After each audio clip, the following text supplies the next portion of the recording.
वज़ीर-ए-आज़म इमरान खान ने वफाकी काबीना का खुसूसी इजलास मंगल के रोज तलब कर लिया है। आइंदा माली साल के बजट की मंजूरी के लिए ये वफाकी काबीना का इजलास तलब किया गया है। 2019-20 के साल के हवाले से बजट की मंजूरी दी जाएगी। इसी पर बात करेंगे बोल न्यूज के नुमाइंदा गुलाम मुर्तजा से। गुलाम मुर्तजा, बताइएगा।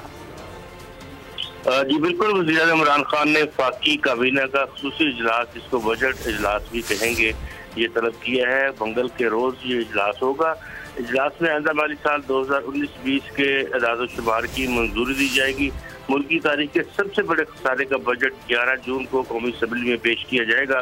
काबीना 6,800 अरब रुपए के वफाकी बजट की मंजूरी देगी। वर्ल्ड न्यूज़ खुसूसी तौर पर ये जो फिगर्स हैं बजट के, ये ब्रेक कर रहा है अपने टीवी पे। काबीना 6,800 अरब रुपए के वफाकी बजट की मंजूरी देगी। बजट खसारा 3,000 अरब रुपए से जायद हो सकता है। दफा के लिए 1,250 अरब रुपए से जायद रकम मुख्तस करने की तजवीज़ काबीना में पेश की जाएगी। दफाई बजट रवा माली साल के दफाई अखराजात से कम रखा गया है।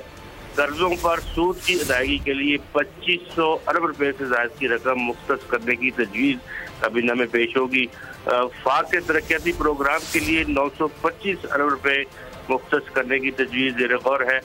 FBR की टैक्स वसूलियों का हदफ 5,550 अरब रुपए रखने की तजवीज़ काबीना में पेश की जाएगी।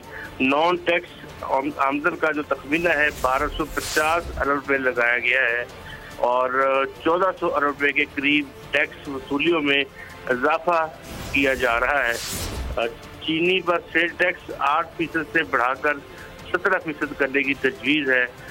मिडिल मैन की आमदन पर इनकम टैक्स आयद करने की तजवीज़ भी ज़ेर गौर है, जिसको काबीना ज़रूर मंजूर करेगी।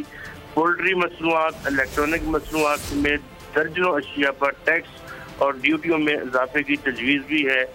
लग्जरी अशिया की दरामद पर 2% इजाफी ड्यूटी को बढ़ाया जाएगा और इसके साथ 5 बरामदी शोबों के लिए 0 रेटम खत्म करने की तजवीज़ जो है वो काबीना में पेश की जाएगी। बल्कि इस हवाले से वज़ीर-ए-आज़म इमरान खान जो है वो सब्जी खत्म करने का फैसला इससे पहले ही रमजान के आखिरी हफ्ते में कर चुके हैं। गुलाम मुर्तजा हमें तफसीलात से आगाह कर रहे थे।